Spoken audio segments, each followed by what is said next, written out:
Welcome back to Mental Wellness Evolution. I'm Jeff, and thanks for being here. So, today we're going to talk about the importance of finding the right people on your sobriety journey. Okay, guys.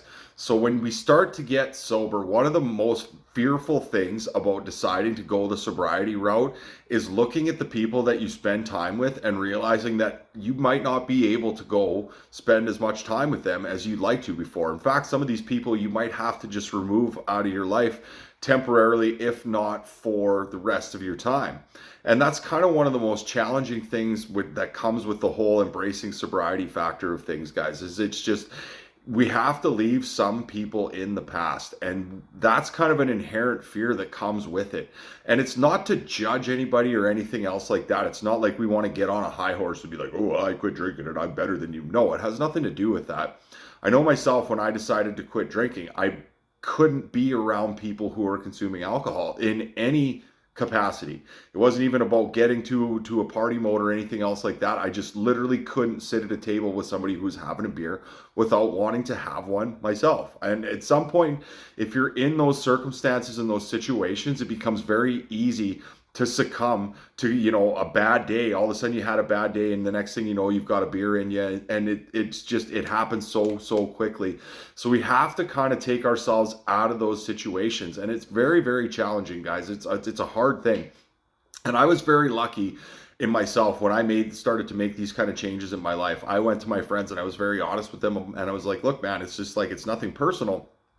But it's like, I can't just come sit on the deck when you guys are having a beer and stuff. It's not that I don't want to be there. It's that, as a recovering addict, I cannot be in that situation. I can't put myself into that place, or else I'm going to slip up very, very easily. And all of my friends were very, very understanding. And I'm very, very blessed, I guess, in my life that I have a ton of friends who are very supportive of me, who've been there through my growth. I've had friends that we've gone through the ringer. We've all been, train wrecks, so to speak, in the past, and we managed to make it out the other side, and we came here and we grew together. But then I had some relationships too that were very, very, very, what I'll call surface level, that it was just like, when you're in party mode and you're looking to do some drugs or get drunk, there's always somebody there. There's always somebody. You can always find somebody. And sometimes those things are that's the entirety of your relationship with that person. Is the only thing that we really have is drugs and alcohol. So in a sense, those relationships become a little bit easier to leave behind. But some of the other ones, it's hard. It's hard not being able to go to people the way that you'd like to go to when they're out doing some of those things, because, you miss the people. A lot of times, a lot of the relationships, they were built on things that we all had mutual loves of, whatever it is, sports, movies, music, anything like that is usually what your friendships are built upon. But I mean, if there's a lot of addictive behavior that coincides with those types of things, you have to remove yourself from the addictive behavior, and the other stuff is still there. So you might be able to go back to some of these relationships at times too, guys. You might need to take a break. Like, I took probably a year away from like a lot of people that I really, really loved and I really, really cared about. And I was loving them from far away, and I still wanted them to succeed, and I still wanted them to do the best. But sometimes it was just like, I know what they're doing and I can't go there because for myself, it's the best decision.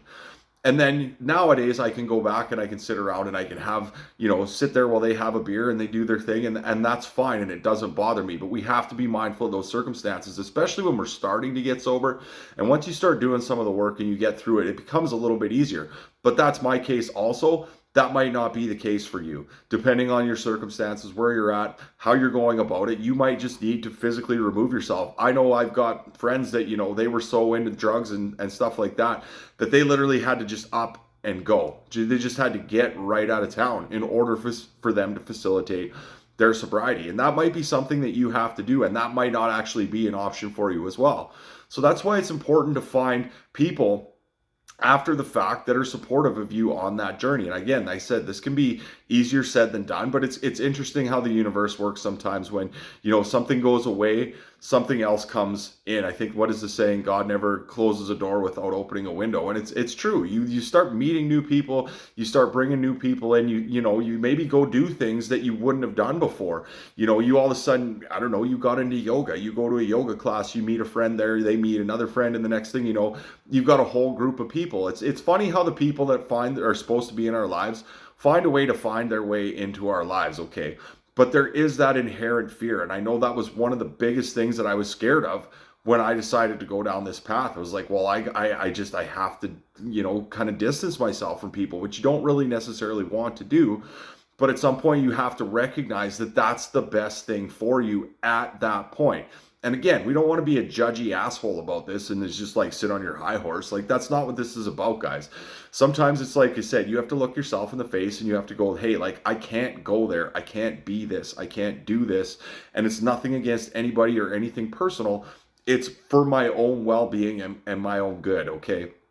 So again, like I said, I'm very blessed that way. I have a lot of friends and family and people that were there to support me, and I understand that that's not the case for lots of people. So if you are getting into sobriety stuff, you might want to look into joining a 12-step program or something like that, where you can find and meet some people who are going and dealing with similar circumstances, who are trying to make those changes within their lives as well. And you might find friends there. Trying something new, guys. Like when we're trying to get out of doing the party behaviors and the alcohol and the drugs and stuff, we need to find good coping behaviors. Join a gym, go to a gym. There's lots of people at the gym.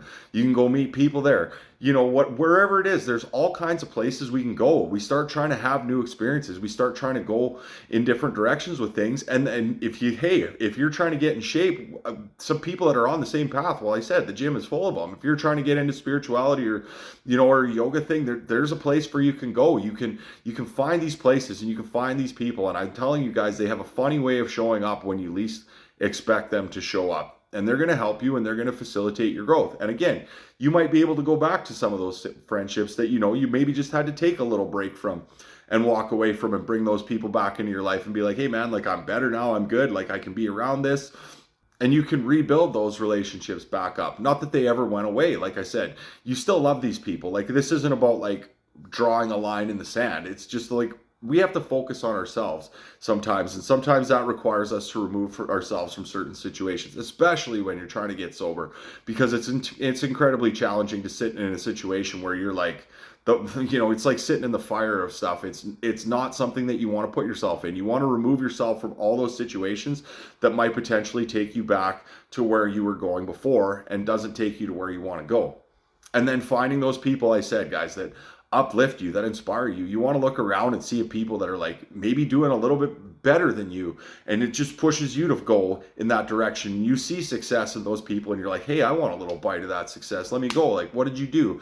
Maybe you can offer some wisdom. Maybe you can offer some insights and things like that. And I'm always willing to help people that I know who are trying to back off when they're drinking or quit entirely and stuff like that. Like, hey, here's my tips. This is what I did. This is what you got to do. These are the things you're going to face. These are the challenges. We got to go through these things. It's going to be intense sometimes, but we help each other. We help each other build each other up. But I said, you want to be the cumulative of the 5 people. You want those people to be good people, because that's going to raise your boat, because all boats rise with the tide. So if you're surrounded by those types of people, it becomes easy to do that yourself. The other thing about that's interesting that ties into this with our brain is we have something called mirror neurons, and mirror neurons literally mirror behavior. This is how children learn to do behavior in the world. But we start modeling behavior after the people that we spend time with and people that uplift us and inspire us. So all of a sudden, hey, you find yourself doing what this guy's doing, and you're doing what that guy's doing, and you're doing what this guy's doing, okay?